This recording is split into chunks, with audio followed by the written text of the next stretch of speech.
G'day, mate, and welcome back to the lovely Friday Facts. And I've got a Mojo here, and we're doing the Train GUI Part 2. Hello. So this covers stuff in that was missing from last Friday Facts, and more advice they got from last Friday Facts, and from Friday Facts 212 a long time ago. I don't remember that one. Well, I remember it briefly because I was really excited, and it was meant to be coming to 16, and then I remember that one now. That was the mock-up. Yeah, it was absent from 16. So now we've got a more finalized output. I just want to refresh everybody's memory with a picture of 16. And this is what the mock-up looked like, which is actually fairly similar to what we've seen in both last week's Friday Facts with the way they've handled their stations and with the current, what we believe is probably in-game, because either they've done a lot of work in 7 days, or last week was a mock-up, or this week's a... One of these two are a mock-up. Something went weird. So, on with the Friday Facts itself. So, the biggest missing feedback I identified in the train UI is not seeing the path the train was going to take. So, it's the first thing we did, and we mentioned it all the way back in the 10th month 2 years ago, back in 2017. Because it was something they mentioned that they wanted to do. So we can now see we've got this lovely picture here with this train following this lovely line, which I actually think really helps. I love the feature. Best new feature. Yeah. Really cleaned it up. So it's too bad they changed the graphic of the train though, so it's not that big triangle anymore. Well, funnily enough, going through all these images, I've deduced that that's 4 wagons and a train engine at the start, and that's actually got a player in that engine. That's why it's the bigger triangle. But we'll get to that shortly, because I picked up one of the other images. In the next one further down. Yeah. So, adding a station by selecting it from the list of stations is nice and all, but being able to interact with the menu directly is an opportunity that would be a shame to miss. So we added that possibility. Shift-click a station to add its schedule. Since visual feedback is king, holding shift shows the path to the selected station, so you have an idea where how the train is going to get there. So yeah, we can now just say, I want to go to that station. I don't remember what I called that station. Just go there. I know that's where it is, which again is awesome. I love it. That really simplifies setting orders. It really does. Right? So 2 really good new features for the train system.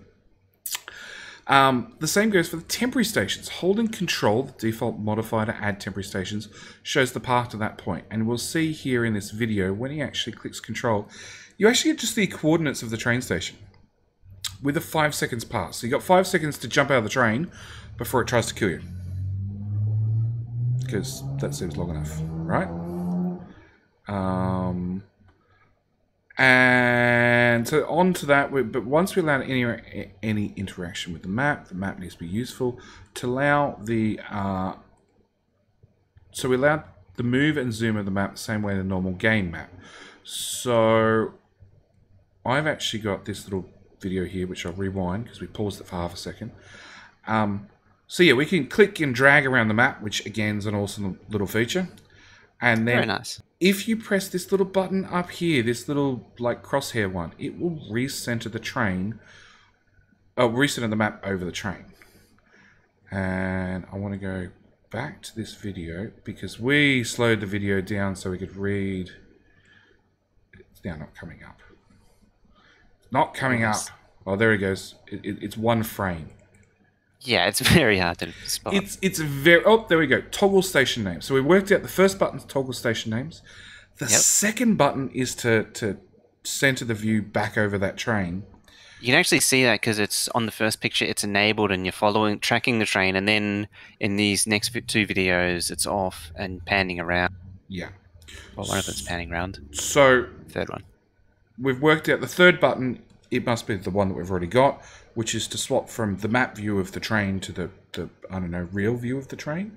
The actual view, yeah. The actual view, whatever you want to call it, of the train. So we worked out what the 3 buttons do, which if you noticed last week's Friday Facts were conveniently missing from all the not mock-ups. They're in-game pictures, whatever. So yeah, I noticed the 3 buttons as soon as I lit this Friday Facts. I'm like, hang on, there's no way we missed that last week. And No, lo they and just behold- weren't there. yeah, they weren't there. So, and then we go on to the actual train stations, which is again another change that I think I like. I want to hear your thoughts on this one, Mojo.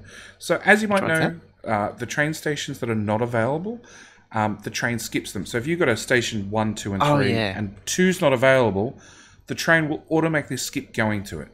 And it might be not clear why it's skipping that second station. So we decided to indicate in the train station GUI and give the player a tooltip based on why the train is disabled. Train station is disabled. So we've got Iron Mine 6 stations disabled, and then we've got Iron Mine 7 station with this name doesn't exist, which is really, really handy because I go along and I delete outposts, and I don't always remember to reset the trains to go to a waiting bay. They go back to Iron Mine number 5 and find out 5 doesn't exist anymore. I think for the most part, yeah, I know I do that too. But for us, for the most part, if we find a train no path, and we're generally going to know why. If you find an iron train that's stuck, it's probably because it doesn't exist. Generally. And the ways I've combated that in the past, I've just started at train station number 1 for iron, and I've just kept counting upwards. And when 5 disappears, I don't put down another 5. I'll put down a 7 or an 8 or a 9 or whatever number comes next, which didn't really help. Yeah. When I kill 5, I add another one and I make it 5. It means all the trains repath, which is fine as long as the old one is actually technically empty, whereas sometimes it's not quite dead, or I'm still sending trains there to clean up the miners and the boxes and the belts and everything. So yeah, that's how my combinator train system works too. Is that when you deconstruct an outpost, the trains return home eventually, or they stay home because when you deconstruct it, it's already not accepting trains. They've got nowhere to go. Yeah. Yeah, and then when you build a new one, you just give it the number, and they start coming automatically again. Yeah, but you've had to go to combinators and smarts for that, and we're hoping that with this new implementation, hopefully maybe it might let more stupid people like me who don't want to play with combinators be able to do the same thing, hopefully. Because yeah, I've done the same. I've had train stations been disabled because they were hooked up to a combinator or something that detected how much iron was in the chest, so therefore whether to let a train come or not, and then forgotten it and started moving trains to a different outpost because yeah. When you play enough Factorio, mistakes happen. Yep. So, on top of that, they've added a couple new features. So when you have multiple stations with the same name, we now show how many there are next to the station selection window. It can happen that the station is not available from the current train location. The stop could be in a different train system. There might be a bad signal, rail problem somewhere. So we show the inaccessible train stops with a red colour and put them at the bottom list. We even have a special feedback for stations that are partially accessible, i.e. not all the stations within the given name are accessible. So we've got multiple stations. We've got Works Gigasite. We've got 2 train stations there. We've got Cold Hold 4, where 3 out of 4 train stations are accessible. And then we've got Adam Legend, Copper Pickup, Dr. Freaky, yep, and all these other ones that... this is the thing. Are they not accessible or are they turned off? Because that's a good question. See, if they're turned off, I really want them in my list because I might want to send more trains to Iron Outpost number 5 and have them sit in a stacker, or I've done something smart with the train systems, which we've all done in the past in some shape and way. So I can still send trains to maybe a station that's inaccessible. I would say that is inaccessible? trains disabled. Stops that are disabled, because it says 0 or 1 for all of those. Yeah. And then it's got, for the coal hold, that'll be rich text naming it to that blue color, changing the color. But is that 3 or 4 enabled, and then you see the Works Gigasite, and there's just a 2. Yeah, but is that train stations disabled, or is that train stations where if we're going with a double-headed system, right, you can always have some stations that you can only access, if a train's going south. If a train's going north, they can't turn in off the main line to get to that station because you never built the train tracks to go that way. Because in theory, no trains are ever heading from the south to go in there. They're always coming from the north to go into iron number 5. So that's where I'm curious. Is it a case of these aren't accessible, or these are turned off, or They would have to be turned off because the train for this window to know that it can't get there, it would have to calculate the path from where the train is to that stop continuously to show you the list. But it says that the train stop could be in a different train system, so i.e. a completely different set of train tracks that don't overlap. Or there might be a bad signal or a rail problem somewhere. Okay. So it is doing those calculations. Maybe it is. So, like, I don't know. I just want maybe a little bit more clarification about how this is going to work exactly. And I admit I might be able to hover my mouse over each of these and see why one is one and not the other. Maybe, like, we already know visual feedback is king. Maybe bold is for, like, just they're off or just not accessible at all, and just normal red is the other. Just some sort of... we've got 5 stations here, right? Do I want to stop and hover my mouse for 2 or 3 seconds over each one of the 5 stations to find out why it can't go there, because it should be able to go everywhere? It's I don't know. It's maybe a nitpick, but it's... I'd say, yeah, reading that again, they're either disabled or they're not. Maybe they are indeed not accessible. Yeah. I mean, there's no... everything points to that being the case. Yeah, and the fact that they're automatically sorted to the bottom sounds good in theory, but it might not work sometimes. It's a small thing, but example of what I learned in the settings GUI. Hovering a button to remove a condition works normally, but hovering a button to remove the whole station also highlights the buttons to remove the related conditions as they're removed along with them. So again, it's just a little, I don't know, improvement to the GUI to say, hey, if you're removing the train station, it's also going to delete all the crap underneath, which seems logical after you click the button once, but it's nice it's included, I guess. It's again, one of those polishing features.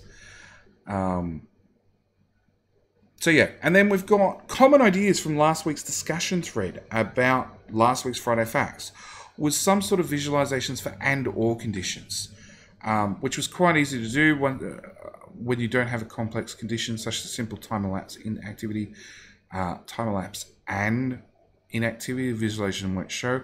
Only we have a combination of and or conditions will the precedent be shown. I really like this one.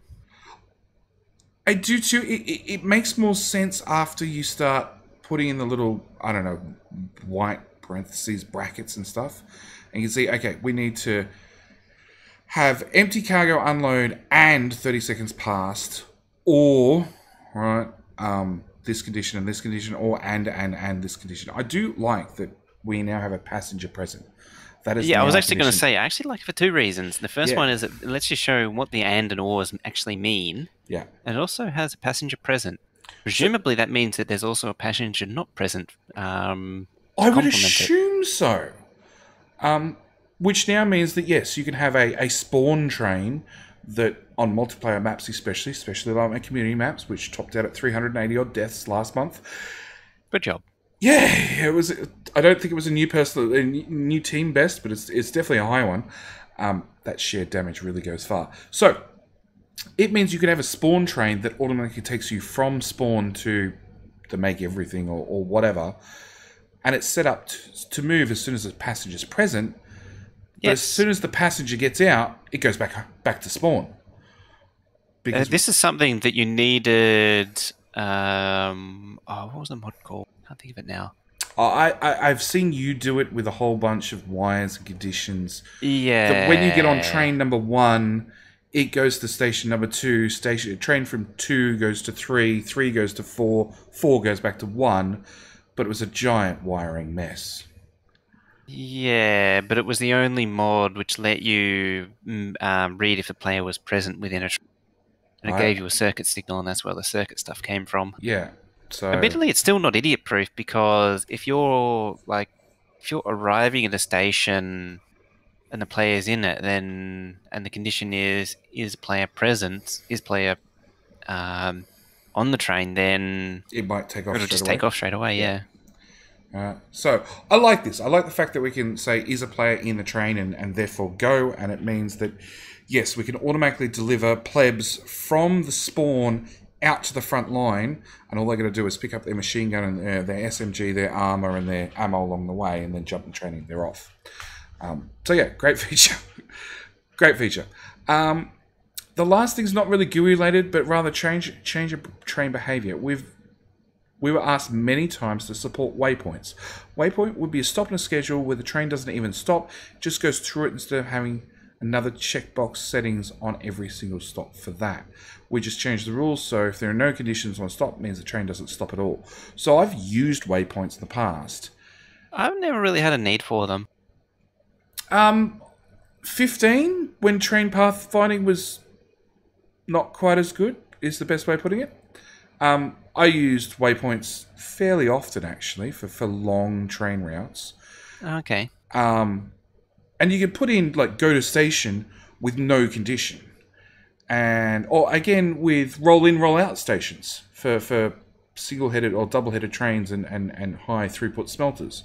Same story. Suppose for long journeys, yeah, you could use it to gateway the trains. Yeah. So they don't just take just take one track, yeah. Yeah. So the biggest thing was that even if you put in no condition, the train would still come to a stop, have no condition, accelerate again straight away. Yeah. So this has been a small change, but personally, I think it's a big one because it does mean you can put in waypoints. So if you have those roll-in, roll-out stations on your smelters, etc., the train can they've got to turn around anyway, but they can go straight in and then come straight back out. Or even if you're using waypoints through your smelters to force the trains to go in one way and out, out the same way or out a different way, right? Again, you can make sure the train doesn't stop. It also means building these little death circles is so much easier because I've built one with wires and you and just need all signals kinds of combinated craziness to make those work. Yeah, it was a pain to try and get the train up to speed and keep it up to speed and have the signals change fast enough, and yeah. But now death spirals are so much easier. So we need one of these around spawn with a train going this direction and then another loop around it with the train going the opposite direction. We'll have a couple of loops and we'll just have Just Frogger games would be so much easier now. Yeah, they will. They will. I remember the mod now too. Smarter trains. Smarter trains. Smarter trains. That's it. That's what you needed. If you want the train to come to a full stop and continue, you just need to add a wait condition of 0 seconds, and therefore it'll have to stop, wait for 0 seconds, and continue on. Implementation-wise, the implications of this train pathfinding logic weren't straightforward. Previously, each train pathfinding did it from its current position to the next stop where it has to stop, and then it calculates from there forth. But now, since the train might continue through the next stop at full speed, it needs to plan the head through to the next stop once it gets to the point of no return. The point where it needs to start braking to stop in time. So it means that if you make one of these death spirals around your whole base through a normal train network, you could have a significant problem with a train that is pathfinding essentially through a whole megabase 2 or 3 or 4 or 10 times to complete its pathfinding loop because it never stops. So sounds like a laugh. It does sound like a laugh. It also sounds like it might kill your UPS. So yeah, something to test out in 17. Can we kill the train pathfinding? I think the answer to that is yes. Yeah, I think it is too. The fact that these things are now finished means the train GUI chapter is closed and we can move on. Train GUI is done. It's official. Hey. It's written in the Friday Facts, providing none of these are mock-ups. But yeah, it's done. And they think it's the most complex UI they've done so far, so things should get easier from here on out. I think they need to look at blueprints. I think blueprints are going to be way more complicated. Blueprint library, the thing that no one wants to touch. Yeah, probably. So we move on to the toolbar with Twinson. Related to the new quick bar, we have this idea to make it easier access some game tools, especially blueprinting tools. This is how the blueprint bar came along. So we've got our toolbar down the bottom, and off on the right hand side we'll have this little, well, quick bar. They called it toolbar. Thing bar? So I guess our tool belt down the bottom, or toolbar as we call it, is now a quick bar because it's all shortcuts and not items. And the new thing on the right hand side will become a toolbar because this actually has tools in it, I guess. What's the green thing? Upgrade planner. Oh, yeah. See, I learnt. I read ahead. So the toolbar is a selection to the right of the quick bar. So this is how they have named it. The right-hand side is the toolbar, which will contain these new tools.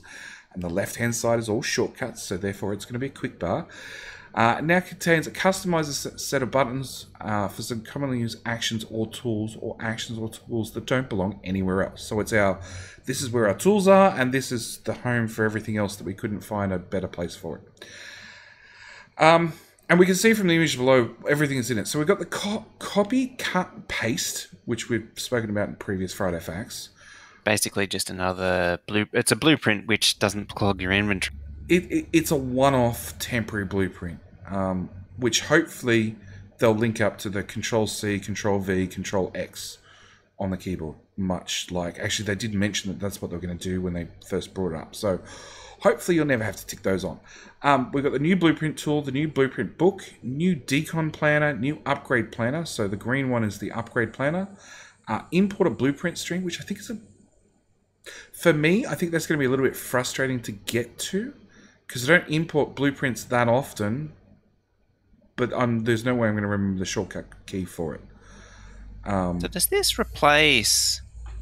This will replace the buttons that are in the blueprint library currently. Okay.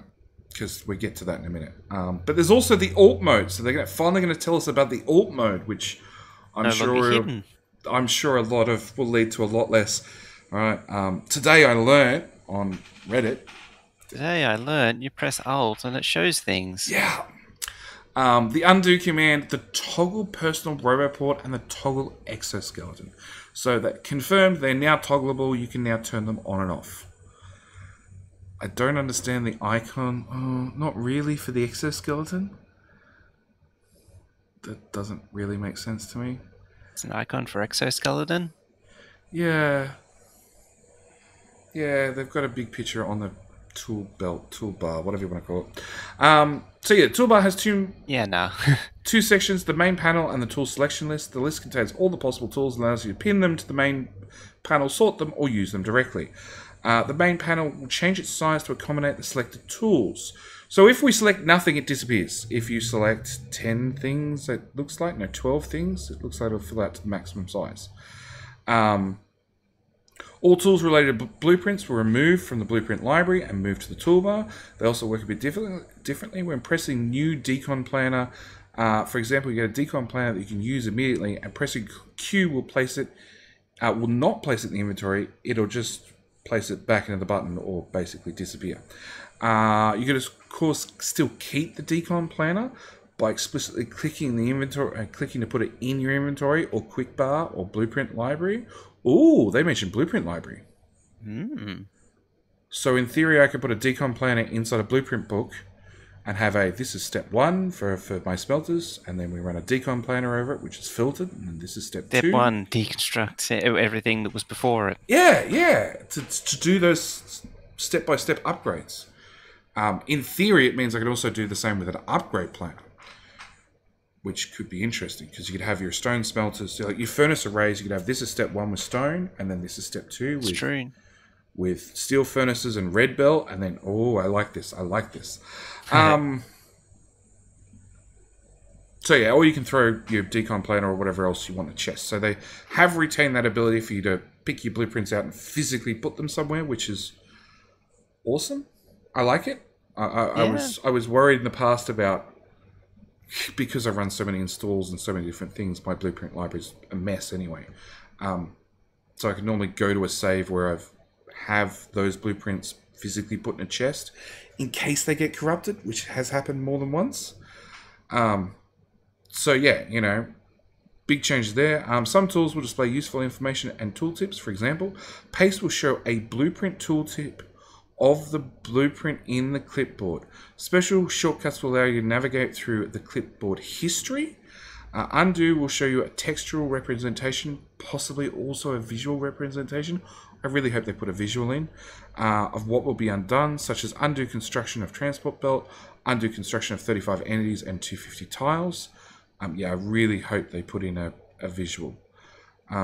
Each tool will That have could be interesting. Well, I figure if it's, I don't know, you'd need some sort of way to hover over the undo button to see what's going to be undone. If it was just highlighted in yellow, all right, the whole tile was highlighted in yellow, that would sort of do the trick. Yeah, I really think it needs that sort of visual feedback, because when you lay 150 belt after you've just say put down a whole, spent an hour putting down a whole like oil refinery or something that you've placed down the blueprint, but then you've run back and forth from a train half a dozen times to get all the materials to have your personal bots build it or something like that. And then you place down 100 belts or 50 belts or whatever, and you did it wrong, so you use the undo command. That 51st time, it might mark your whole oil refinery that you've just spent an hour building with personal robots for deconstruction, which could be tragic. That would be sad. Yeah, so some sort of visual tool would be awesome. Each tool will have its own keyboard shortcuts. So the toolbar will also teach players about these shortcuts through tooltips. And mods will also be able to add their own tools list, making a nice place for players to access mod-created tools. So there you go. Potential there. There is. There's going to be lots of mods. Like Upgrade Planner had its own little GUI up in the top corner. But we've encountered half a dozen mods on the community map that have their own little GUI that you don't need to see often. It's true, yeah. And the red new maps, particularly if you start getting a lot of mods, you start getting a lot of icons up top. Yeah, the red new maps are oh yeah. I love their interface. I love the fact that they have these things, but the whole top sort of inch of my screen is gone with admin buttons and this button and that button, and I'd like a way to hide it. The other buttons. Yeah, I'd like a way to hide it, but there just isn't a possibility currently. So yeah. New additions for 17. Can't wait. Can't wait. It's the trains are a big thing. The toolbar is a big thing. I'm sort of curious. Like people run different power armor combinations to min max the way they play.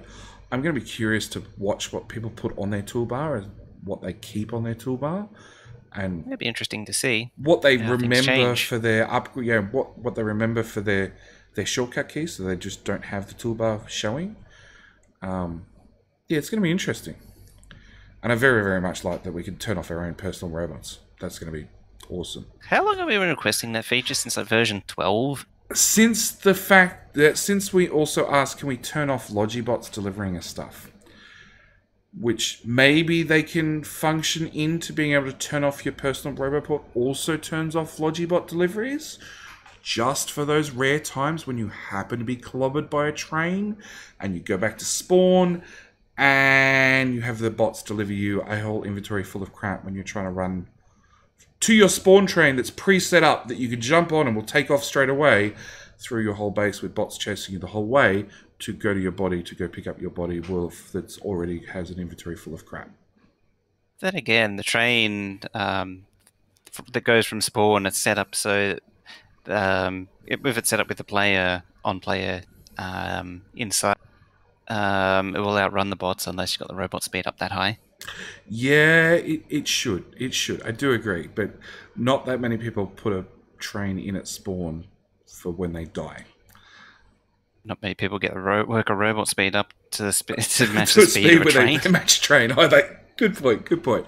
But yeah, I still, it's been requested for as long as the tick box. Can we just not have Logi requests just for like 30 seconds to a minute after I die? That's really the important one.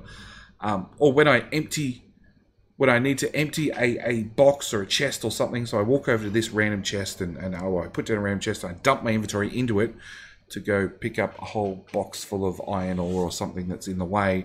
And bots start delivering me stuff straight away. Yeah, those sorts of things. Little things like that. But yeah, 17's not coming. It's still not coming within the next 7 days. Yeah, unfortunately.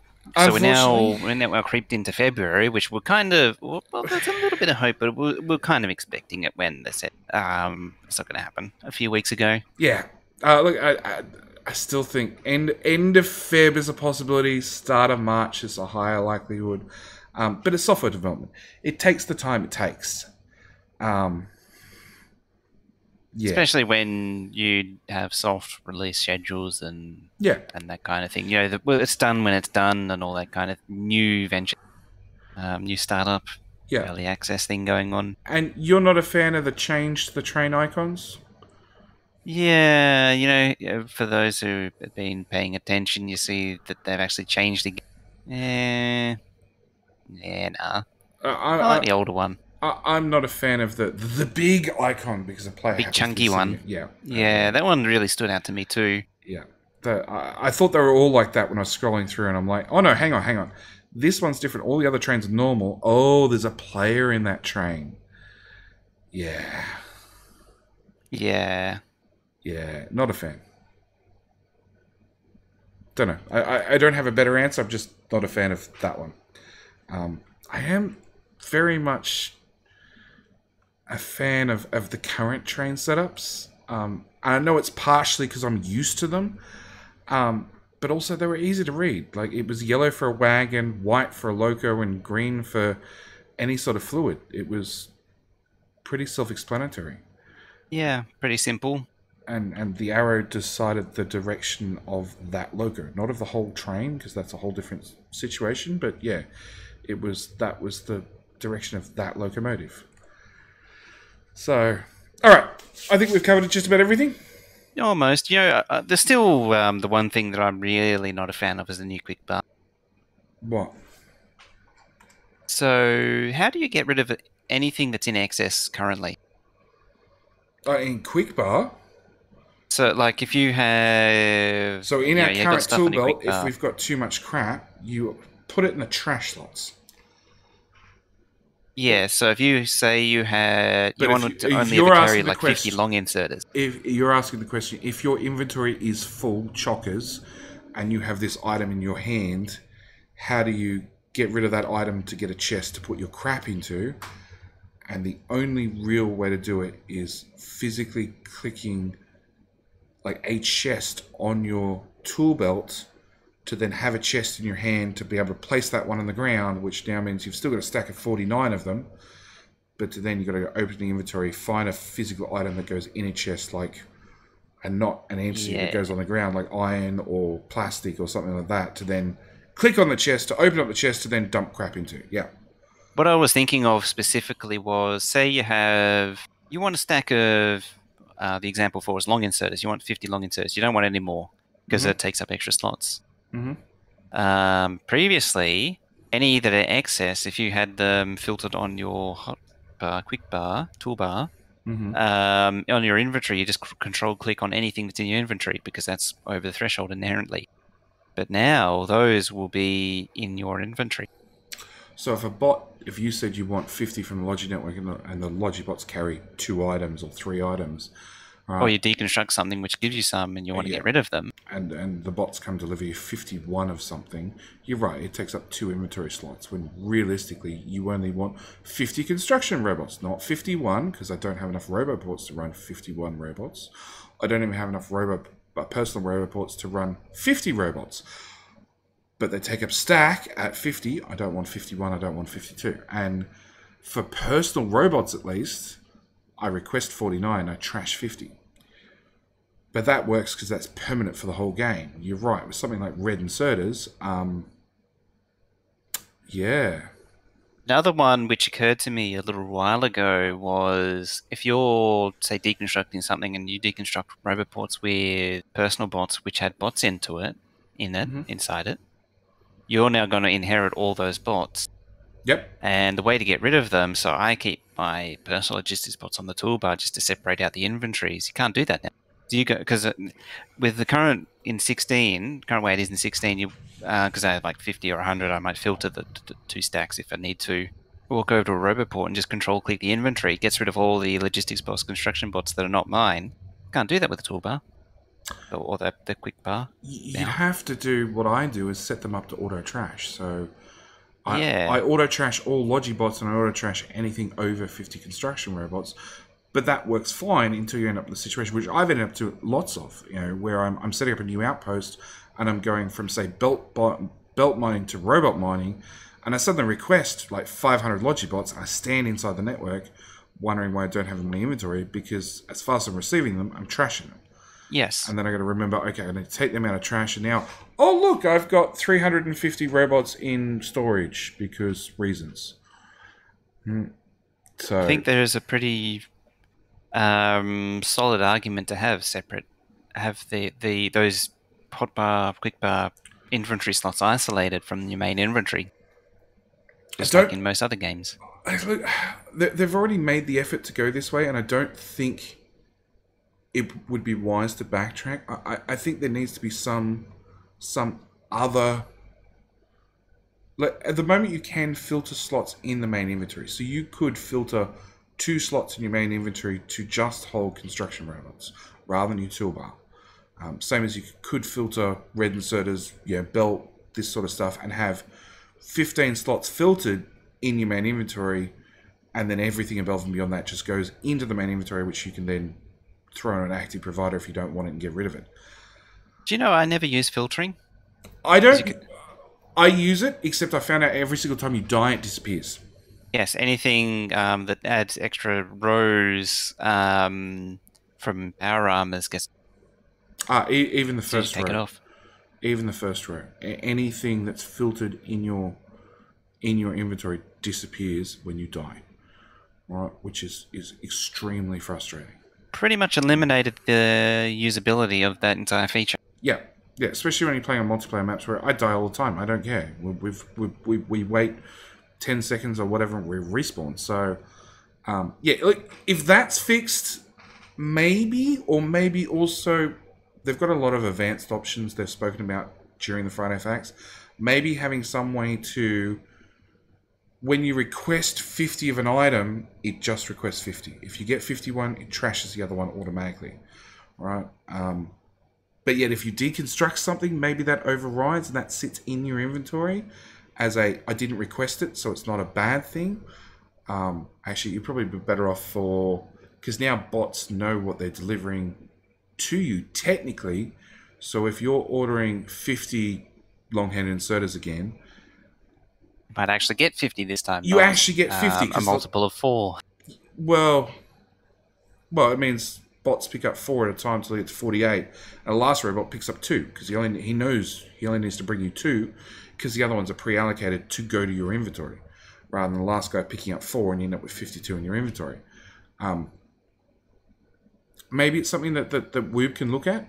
Yeah, you have a couple. We'll of see what points happens. Yeah, Either way, it's going to be something interesting to find out in 17. I really hope that they do a little bit more fine tuning.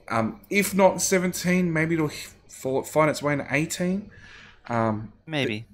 But yeah, I think we'll wait and see what happens when it's released and how people react with the quick bar. Yeah, I think it won't be as amazing as it seems.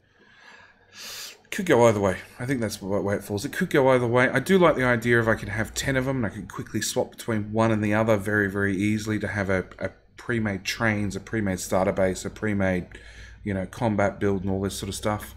So I like that idea, but you're right. I didn't think about the two inventories are now separate.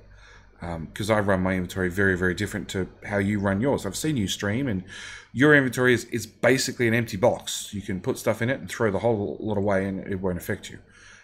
Whereas my inventory is my inventory. A certain amount of it is taken up with basic materials that I'll use to craft train stations and signals and different things whilst I'm out and about. Whereas you've got all that, either on you or on a train. So yeah, it's going to be it's going to be different for different players, and we're going to have to really wait for 17 to hit and see how players interact with these changes and maybe apply some more polish from there on out. But yeah, I think that does it for this Friday Facts. Yeah, I think we're done now. Okay. I think we've covered everything to death. Yeah, I think so too. All right, thank you guys for watching. Thank you guys for watching as always. Do hope you've enjoyed this video, and we'll catch you in the next one. All right, bye. Bye.